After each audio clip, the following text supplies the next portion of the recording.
right, recording now. All right. Well, welcome to the Plumbing Pros Business Acceleration interview series.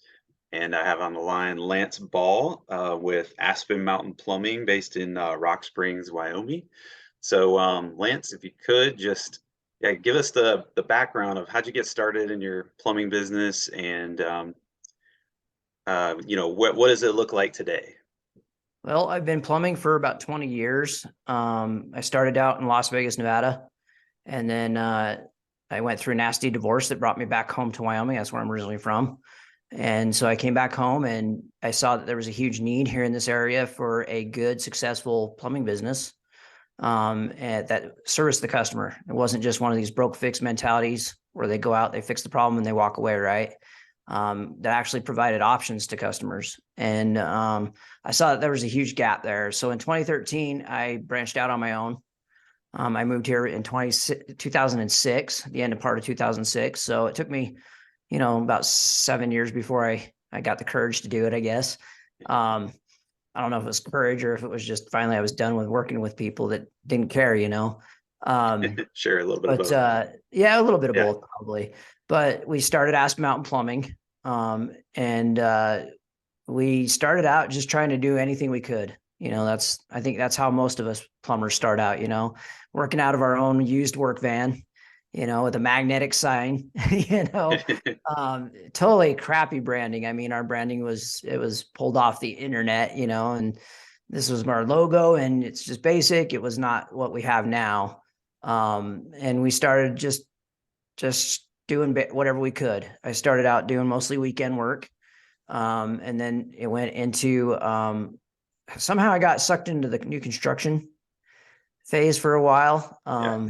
I spent about 4 or 5 years in the new construction phase, which How did you like that? um, I've heard there's I, some challenges that come with that. the biggest challenge with new construction is not getting paid right away. Right. Right. I mean, what keeps a business alive is finances and money coming in. And if you're basically, the way I look at it is a general contractor uses you as their bank, right? Yeah. You're basically buying the parts and doing the work, and they're not paying you until the job's done. And so that was always a challenge for me. It was I'd get done with a job and then I'd be out all this money and then I'd be just waiting on a paycheck, right? And I mean, obviously your employees aren't going to wait. Your parts houses aren't going to wait. They want their bills, they're paid, So who ends up taking it? It's usually the business owner. And I did that constantly for about 5 years, just struggling like crazy. And I just didn't know what I was doing wrong, to be honest with you. I was a dang good plumber. Yeah. I could plumb circles around some plumbers, but I just didn't know what I was doing wrong. And a lot of it was that I just didn't have the business mentality yet. And I think so Right. many of us go into the trade and we become really good at our craft, right? But one thing they don't teach in an apprenticeship is the business numbers and how to figure out the numbers and how to figure out doing business the right way. And so I was lucky. I got a business coach. I hired a business coach, and I feel like that was money well spent. It was an investment, Yeah. He taught me how to do my numbers, how to figure out my numbers. He taught me he helped me get out of new construction, which was a big deal. Hmm. Right. And I got back into service, which I'll be honest with you, Brian, I think that service is where the money's at for plumbing. Okay.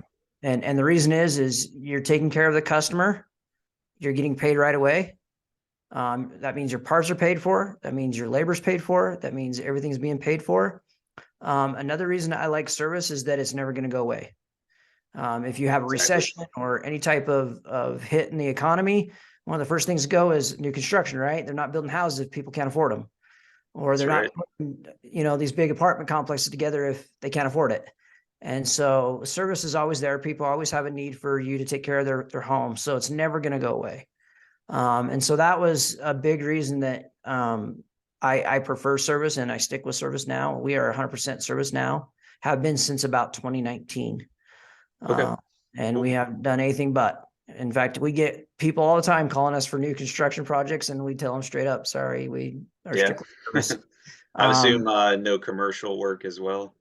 it's limited. We'll do some Yeah, commercial work, government entities, counties, cities, things like that. We'll do it for. They're guaranteed money. They're going to pay their check. right. Um, Other commercial stuff like gas stations or things like that, we'll stay away from them. Yeah. Okay. No maintenance companies. I have a rule: if the maintenance company can't pay us with a credit card right up front, and they aren't willing to pay our price, then we aren't willing to do the work for them. Sure. Um, there's no negotiating pricing. And the reason is they don't know what your pricing is. They don't know what your economy's like. They don't know what you need as far as your building rent and things like that. Right. Hmm. So why should they be able to judge what you are being charged?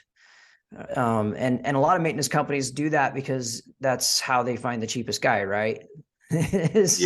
Yep. You're going to make this amount. And if you don't make this amount, then we're not going to hire you. Well, don't hire me then, because that's not what Right. I need. So Mm. I think that's a big important part of doing business, is knowing who your customer is. I think that was one thing that my business coach taught me, was to know who I needed to do service with. Like I said, those maintenance companies is not my customer usually. Yep. The homeowner that can afford us, that's our customer. So, but that was a big reason why I would say we went into service. In 2019, we also did a rebrand. I hired a company to do my branding, our gold leaf logo, to match our Aspen Mountain name, right? The Yeah. Aspen tree has gold leaves in the fall, so we went with the gold leaf. And the brown and gold is also the only four-year university that Wyoming has is brown and gold. Hmm. And so we matched the colors to match home, right? That kind of put us stamp in our territory. This is, we're a Wyoming business, and we support Wyoming, and it shows in the colors, and people recognize that. So Yeah. that was a big part, was trying to get our branding right. Business coach helped us with that as well. A lot of it was, the help of the business coach teaching me how to do my numbers, how to figure out my pricing. I do everything by flat rate. I don't do time and material. The reason I do that is, number one, I want to give my customer a price up front and not have any changes down the road. Number two, I can provide options, right? So if I have a flat rate, I can give 3 different options on a toilet. Say like the toilet's broken, right? Say it's a fill valve. Yeah. Well, I can give a fill valve replacement. I can give a brand new toilet, low line, and I can give a Hmm. high grade Toto with a nice flushometer, right? You Sure. know, Yeah. it's just Small, medium, large. right. You go to the Yeah. gas station and you have 3 different choices of gas, right? It's not just one Yeah. choice. And we as humans are, that's how we buy, is based on Hmm. options, especially Americans, right? We're so Yeah. used to having options in the store. You go to the store for milk, and there's like 15 options behind the freezer door, right? But Yeah. the plumbing's the same way, right? And if you Yeah. can build that in a book and have that flat rate built, then it builds a system that your employees can follow. And let's be honest, your most efficient plumbing businesses are out there are the ones that have the best system. It's all about systemizing it, right? And Hmm. so Right. that's a big part of why I do flat rate as well, is because then it works well with our system. Um, Right. Okay. I think when we initially talked, we talked about training technicians and stuff, right? Yeah. That definitely is something that I'd love to hear more about, or also like hiring and recruiting, because I know that's a big Yeah. pain point for a lot of people right now. Well, hiring and recruiting can be a difficult one. What I've done is I've actually hired a company out of Salt Lake City called Applicant Pro. And basically what they do is it's a one-stop shop for me. I send them, hey, this is the job I need. And then they post it on Indeed and all these different internet sites. I have one dashboard to go look at all the applications coming in, so I'm not wasting time going to different dashboards. I can choose who I want, and then I can send like a video interview, so it saves me Oh wow. time. Okay. And that's all done through that company called Applicant Pro. I don't know if you've heard of them or not. I Um, haven't. No. yeah, Love it's to recommend totally them. yeah, it's Yeah. totally internet based. And like I said, they're out of Salt Lake City, Utah, which isn't that far from us. Okay. I have a representative that reaches out to me once a week and lets me know, hey, you had this many applicants come in. We saw this much activity. If I need like an ad written for a job, they'll do that for us. They'll also do our forms, our hiring forms. So when I do hire the person, I can send all that electronically, and then the person can e-sign it and send it back. And so when they come to start, all the paperwork's done and they're just ready to start working. Oh, Uh, wow. Okay. so it really is one of those things where systems is all about doing it right. And that's kind of turned into our hiring system. You can also eliminate personnel by doing that, right? I mean, a big Hmm. expense is HR people, right? I Yeah. pay, I think I pay like 300 a month, and I have one of their higher packages. I don't know if that's what they charge everybody. I've been with them probably about 4 years or 5 years now. Okay. Um, but the nice thing about that is they're posting it out there for me. I don't have to worry about it. It's monthly getting renewed and refreshed. If I want to change something, or I want to make an adaptation, I just reach out to my rep. They do the changes for me and they post it right away and get it going. So Yeah. it's basically having an HR department without having an HR department. Um, Yeah. Oh, and outsourcing. yeah, That's and great. I mean, to me, it's a system where I can go in and I can look at things and I can say, oh, that person's got 6 years experience. I can see the resume. I'm going to send them a wedge interview right now and do a wedge interview. Yeah. And if I like the way they sound, then I do something a little different, Brian, because Hmm. most of my customers are about 70% of our customers are females by themselves at home Yep. because it's service. And so I will have my wife do the first interview. Ah, interesting. And the Okay. reason I do that is, as a guy, I don't have that creep factor, right? I Hmm. don't know who's creepy and who's not creepy. Yeah. And what we want our customers to feel is comfort, right? Yeah. If they're creeped out by the guy coming to their door, they're not going to feel comfort and there's not going to be a sale. Right. And so I will have her interview them. And the interview isn't anything. She just asks some basic questions. I printed out a sheet and she asks some basic questions. She's not asking them the questions to learn about them. She's asking them to see how she feels about them. Yep. And if she feels creeped out by them, then I don't even interview them. I don't even give them a second Okay. chance. So I know that sounds weird, but it works out great for us.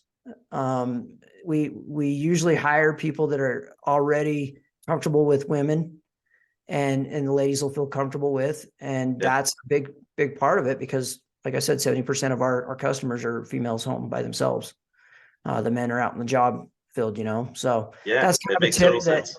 yeah, that's kind of a tip that I've learned doing that. Um, How many employees do you have? I forgot to ask. So right now I have 5 employees. Okay. We have 3 technicians. I'm about to hire a fourth. I had it at one time. I had 6, but Mhm. we it's a quick turnover type of Yeah. thing, especially when you have systems in place and you expect a certain level of work. Uh, Hmm. we also pay based on performance, and I Okay. built that into my price book as well. So like I call it piece rate. I don't know if you've heard of that. No. Basically, it's you have a certain hours set to that task, right? And that's how you do most of your flat rate stuff. And that task rate that you've got set is what they get paid for. So Okay. for instance, I'll give you an example. Our basic 50-gallon natural gas water heater is about 4 hours assigned to it. Okay. Most of your techs, even a slow one, can do it in 4 hours, right? A good one can do it in 2, right?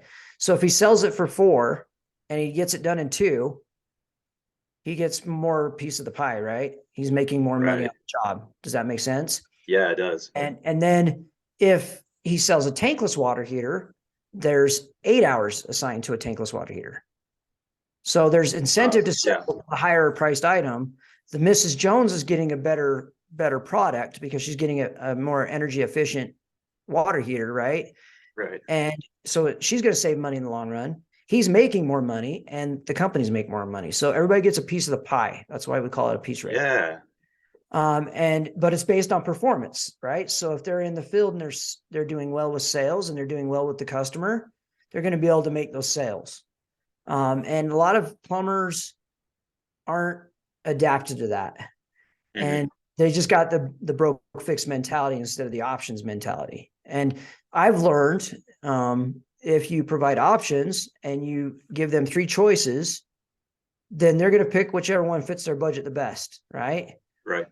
But that saves the company too, because if they're making the choice on what they're doing and then it doesn't work down the road because they didn't pick the medium option or the better option and they picked the lower option, then they can't hold it against the company because we provided those options and they were the ones that picked it.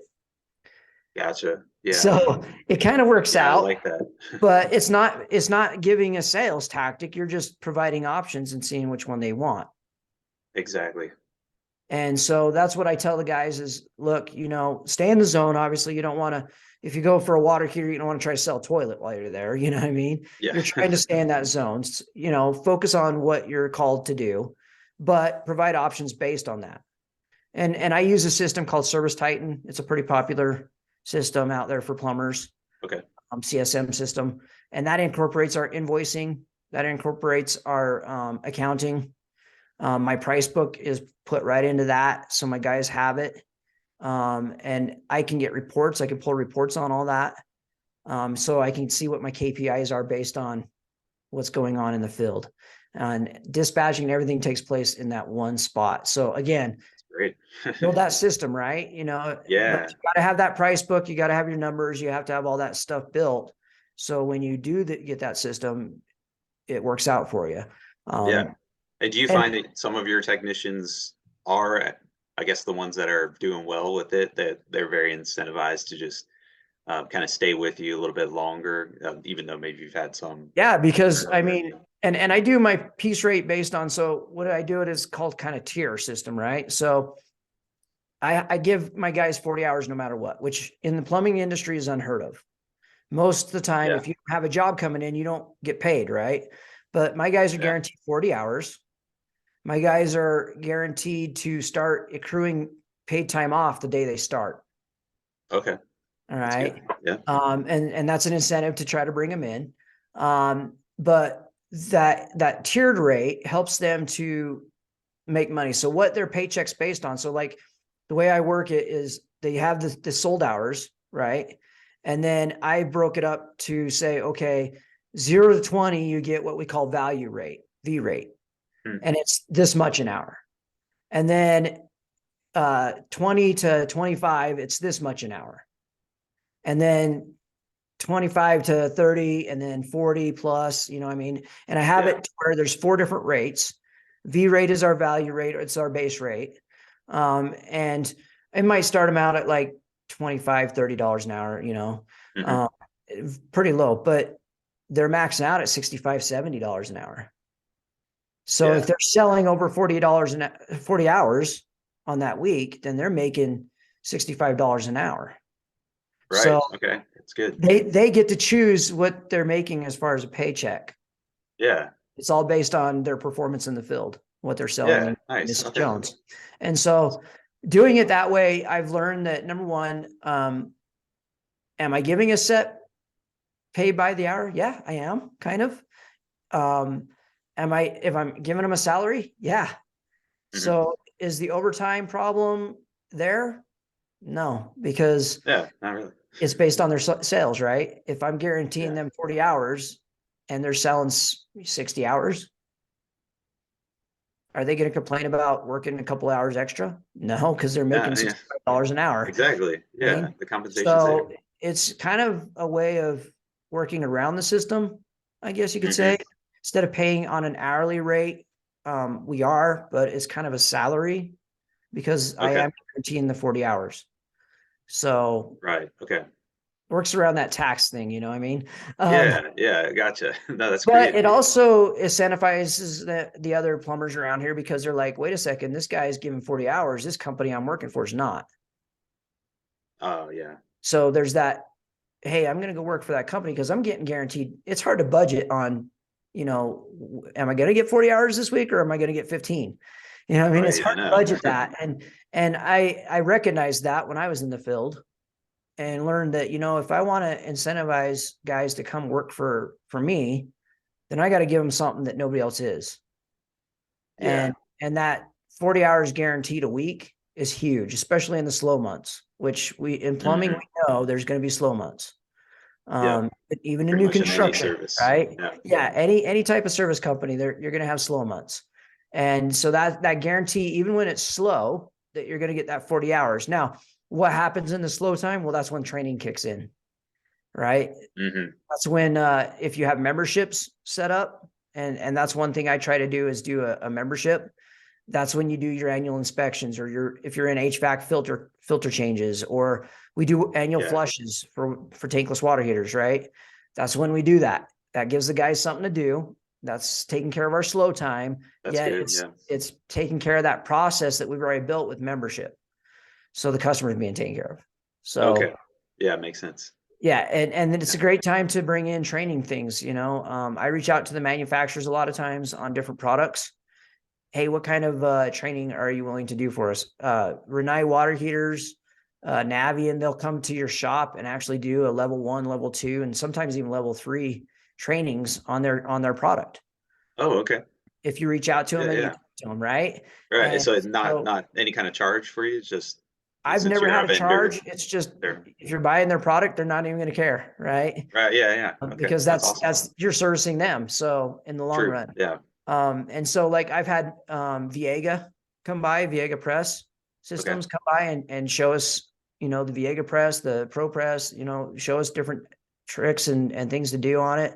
I've had Pacote, which is Hmm. a flex shaft company. I've had them come out and show us how to do things. Now I've had to pay them to do it. There Yeah. are certain companies that you have to pay. But let's be honest, if you're putting the knowledge in your guys, and those guys are representing you as a company, then that money's coming back to you, right? Because the Yep. more knowledge That's they an have, investment. Yeah. yeah, the more knowledge they have, the better they're going to do in the home, and the more sales they're going to make, which means more money back to the business.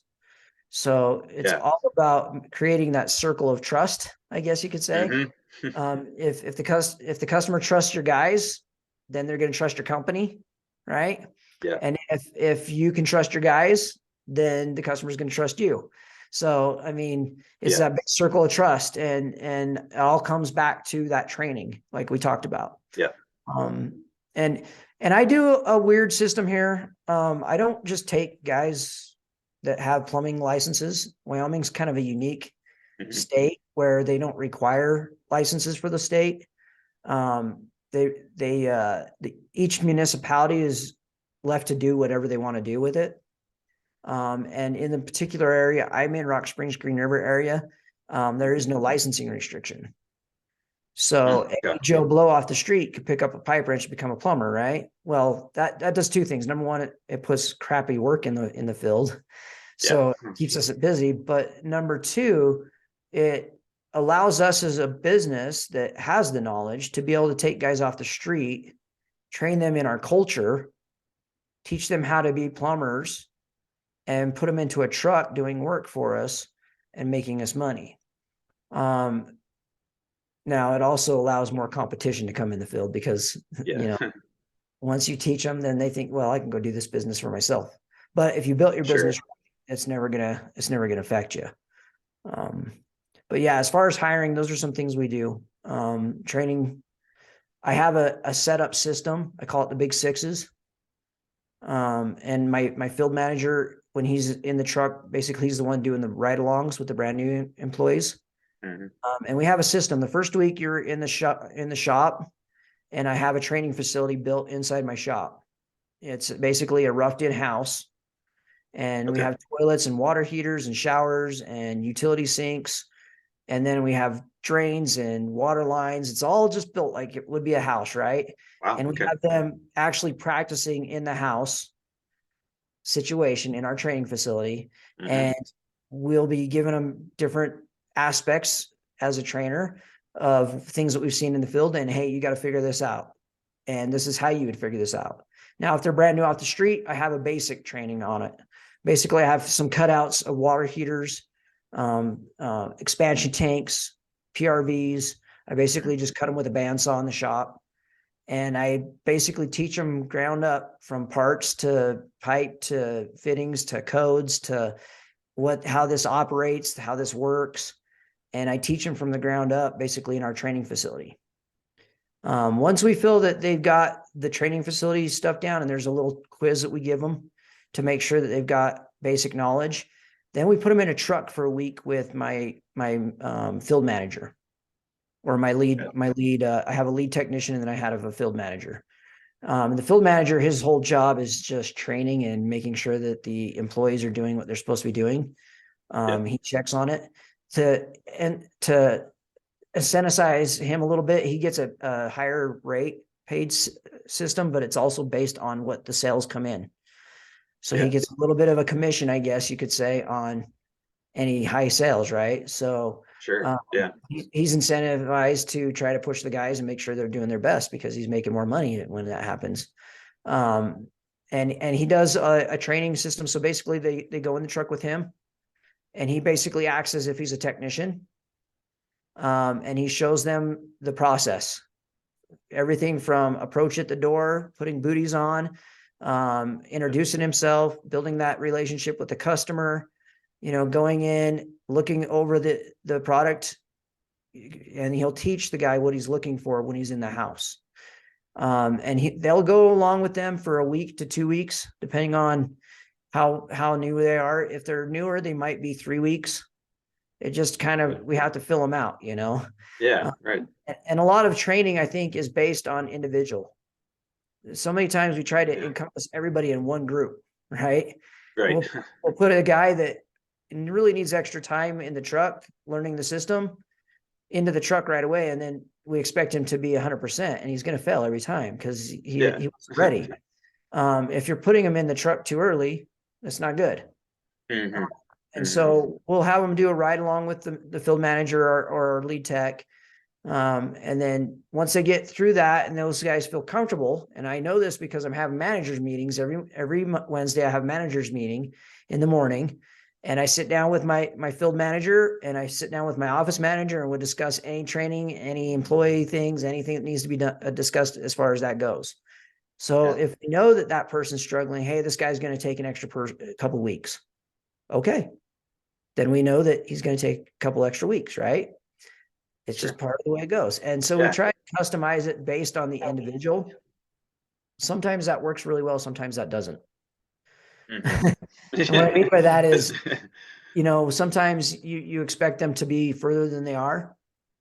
Okay. And they're not. Like maybe when they've had a lot of experience already. Yeah, exactly. Yeah, you would expect that. And we do this with everybody, even a master plumber that comes in. And the reason is the Aspen Mountain way is different than everybody else's. Sure. Yeah. So we want to make sure that they recognize that we have a different culture, we have a different system, and we want you to do it right based on our system. You follow the system of Aspen Mountain Plumbing, not the other way around, right? Right. And yeah. Mm-hmm. if you look at a lot of the companies out there, they don't have a system, right? Mm-hmm. And so they're just thrown into a truck and expect to know how to do everything, right? Yeah. And here we make sure that you know how to do everything before you go in that truck. And that accelerates that service level. And when you do that, you can charge more to the customer because now your service is raised, right? You're doing a better service.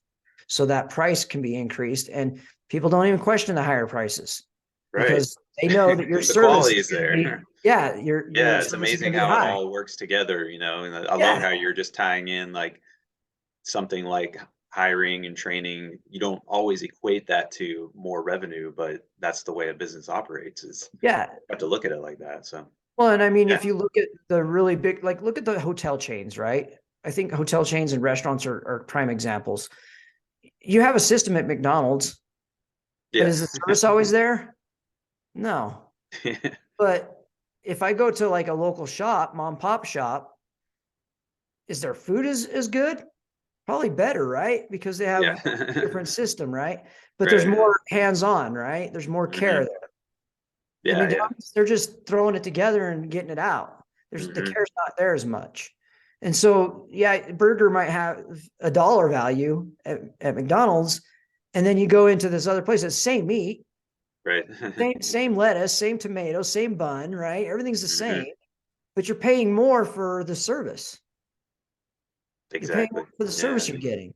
And the same thing goes for the plumbing business in general. The service you provide is the level that you can match with your money. And the higher that service, you can ask, I mean, our base rate, if you broke it down, we're about 371 an hour. Hmm. You ask some plumbers, that's huge. I Yep. know plumbers around here, they're only charging like $150 an hour. Oh, wow. First of all, Okay. I'm going, how the hell do you stay in business at that price, right? Yeah, right. But number two, I'm looking at it and going, well, I can charge more because my service and my systems are in place. And that customer is seeing that on a first level, right? They're seeing that Yeah. service.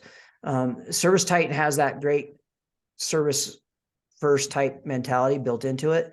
When our guys dispatch, they get a text message with a picture and a brief description of who he is. I mean, that's a Okay. service that most companies don't give. You're lucky sometimes if the plumber even calls before he goes over, Right. right? Yeah. Yeah. Exactly. And here's this text message coming to you saying, hey, here's your guy en route. This is who he is. Here's a brief description of him. And then we have a link that you can actually track him to your house. Oh, that's awesome. That was the sorry, Service Titan, you Service said? Titan. And Yeah, that's that's the your like CSI. your CRM? Yeah, exactly. Okay. All right. Yeah. Good, good. Yeah, I That's just all wanted built to. into that. So, I mean, is it expensive? Yeah, you pay for it, right? Right, But yeah. and if it's going to provide my customer that service that nobody can match, why wouldn't you pay for it? Yep. Yeah. It's all It built all in it. ties together. And what you don't realize is you're charging the customer for that, right? Yeah, yeah. Ultimately, that's who's paying Exactly. for it, is your customer. So Right. that high price goes to that system, to the trucks, to that level of training that we're given. Yeah. Once we get through the ride along, and they have to pass off the basic sixes, and the basic sixes is sewer cleans, sewer cleans, faucet repairs, and basic disposals, um, water line and pressure issues, water heater issues, and filtration issues. Those are the big five. And then the Yeah. sixth one is tying it all together with whole home inspections. Okay.